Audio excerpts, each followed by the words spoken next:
आपका official site है, यहीं से आपको पेंशन के लिए ऑनलाइन आवेदन किया जाता है। यहाँ पे रजिस्टर फॉर एमपीवी लिखा गया है, यहीं से क्लिक करके आपका सब काम होगा।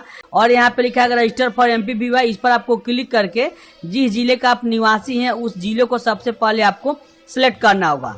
उसके बाद उस जिले में आपका ब्लॉक कौन सा है, ब्लॉक आपको इसमें सिलेक्ट कर लेना है। उसके बाद जो आपका वोटर कार्ड का जो मतदाता संख्या ईपिक नंबर आपको उस डाल लेना है और यहाँ पे जो उसमें नाम होगा वही नाम डाल लीजिएगा। आधार कार्ड का जो नंबर होगा आपको यहाँ पे डालिएगा। आधार कार्ड में जो नाम होगा यहाँ पे डालकर इस पर क्लिक करके आप जो कि सबसे पहले अपना ईयर को सिलेक्ट करिएगा कि आपका आधार कार्ड पर ईयर आपका कितना है। उसके बाद आपको जिस प्रकार होगा मंथ को सिलेक्ट करिएगा, उसके बाद डे को सिलेक्ट करिएगा। अब यहाँ पे वैलिडेट आधार सत्यापित लिखा गया, इस पर आपको क्लिक करना है। आधार वेरीफाई सक्सेसफुल हो गया। अब आपको यह डाटा जिस प्रकार से आधार कार्ड का डिटेल्स होता है उसी तरीका से फैच करके सक्सेसफुल करता है। यहाँ पे देखिएगा तो इसमें जिलेवा लिखा गया और यहाँ पे आपको जिलेबा लिखा गया है। तो याद रहे कि वोटर कार्ड में इधर उधर नाम से जो मिसमैच होता है वो आपका काम हो जाता है, कोई बड़ी बात नहीं है। आप थोड़ा सा इधर उधर करेगा, ब्लॉक में आपका पास हो जाएगा, कोई बड़ी बात नहीं है। आप ऑनलाइन आवेदन कर लीजिएगा, सब कुछ आप सही हो जाता है। आधार वेरीफाई, तो यहाँ पे प्रोसीड लिखा गया, इस पर आपको क्लिक कर लेना है। उसके बाद यहाँ पे उनका हस्बैंड का जो नाम होगा आप यहाँ पर लिख लीजिएगा, मदर का नाम होगा मदर का नाम लिखिएगा। उसके बाद यहाँ पे लिंग जो होगा लिंग आप सिलेक्ट करिएगा। कैटेगरी जिस प्रकार है कैटेगरी को सिलेक्ट कर लीजिएगा।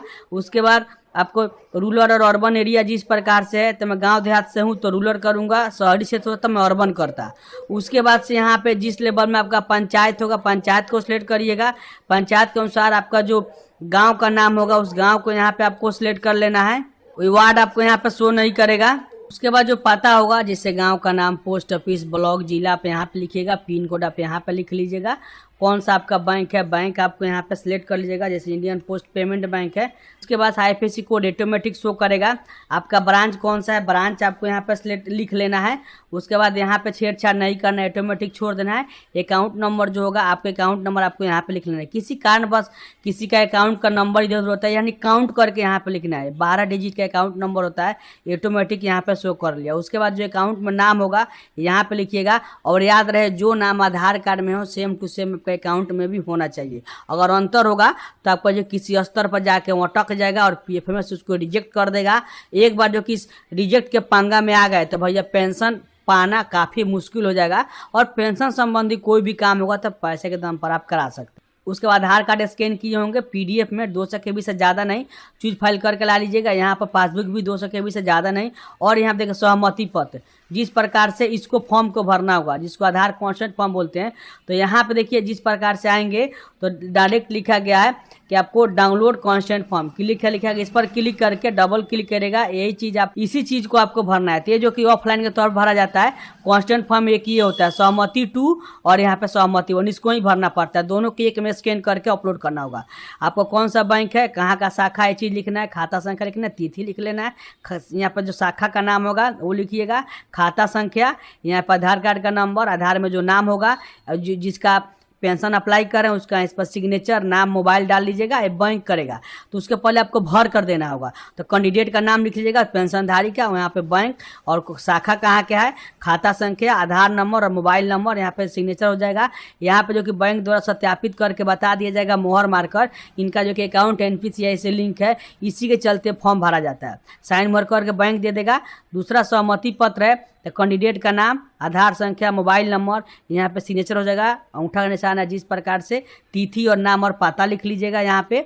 और पहचानकर्ता में एक जनप्रतिनिधि का ही होना चाहिए, मुखिया, सरपंच, पंच, वार्ड समिति, किसी एक का इस पर सिग्नेचर और मोहर होगा। ठीक है, पहले कोई भी आदमी गारंटर बन जाता था, अब आपको किसी को नहीं बनाना है। ठीक है, यह दोनों पत्र जो कि सहमति 1 और सहमति 2 दोनों के एक में स्कैन करके आपको क्या करना है, इसी साइट पर आकर आपको अपलोड करना होगा। ठीक है ना। तो यहाँ पे जो लिखा गया है सहमति कॉन्स्टेंट फॉर्म, इसमें लाजिएगा 200 KB से ज़्यादा नहीं होना चाहिए। मैं आपको बता दूंगा केबी कैसे कम होता है अगर ज़्यादा हो जाता है थोड़ा सा। तो फोटो भी 30 से 50 के बीच में ही होना चाहिए। और यहाँ पे वोटर कार्ड भी 200 KB से ज़्यादा नहीं होना चाहिए पीडीएफ के तौर पर। यहाँ पे आपको टिक कर लेना है, सबमिट बटन में इस पर आपको क्लिक करना है। पहले बारी बारी से मैं सारा डॉक्यूमेंट यहाँ पर ला देता हूँ। उसके लिए एक वोटर कार्ड का एग्जाम्पल देता हूँ, कंप्रेस कैसे करना है। चूज फाइल पर क्लिक करेंगे और यहाँ पे देखिए इनका जो कि है हम वोटर कार्ड रखे हुए हैं जो 314 KB है, जैसे यहाँ पे आप देख भी रहे हैं। ठीक है, 314 KB ये तो लेगा नहीं। तो इसके लिए हम क्या करेंगे कैंसिल करके इस जो कि साइट पर आएंगे, जो ऑनलाइन टू PDF लिखा गया है, लिंक डिस्क्रिप्शन बॉक्स में डाल दूंगा। चूज फाइल पर क्लिक करिएगा और यहाँ पे इसको वोटर कार्ड को ले लेना है और यहाँ पे जिस लेवल में जितना आपको घटाना है, हमको ज़्यादा तो नहीं घटाना है, 3 से 14 150 घटाना है। तो यहाँ पे मैं क्या करता हूँ ना, इसको 300 ही रख देता हूँ। एक बार ट्राई करता हूँ 200 से कम होता है कि नहीं। तो कन्वर्ट लिखा है, इस पर हम क्लिक करते हैं। यहाँ पे देखिए 116 KB का तैयार हो गया। तो भैया काम तो हो गया, 200 KB से कम है ना चाहिए हमको। तो ये जो कि हमारा काम हो गया, ऑटोमेटिक जो होगा आपको डाउनलोड हो जाएगा। देख सकते हैं यहाँ पर डाउनलोड हो गया, इसको हम अपलोड कर देंगे। ठीक है, तो उसके लिए जो और भी डाटा में भर कर सबमिट एप्लीकांट डिटेल्स लिखा गया, हम इस पर क्लिक करते हैं। उसके बाद यहाँ पे ओके बटन आ जाएगा, इस पर आपको क्लिक कर लेना है और इस प्रकार से जो डाटा होगा एक बार रिव्यू कर लीजिएगा, देख लीजिएगा। अभी भी कोई मिसिंग होगा तो बैक करके इसको एडिट भी कर सकते हैं। कोई डॉक्यूमेंट आप देखना चाहते हैं तो व्यू लिखा गया है, यहाँ पर भी आप इसको देख भी सकते हैं।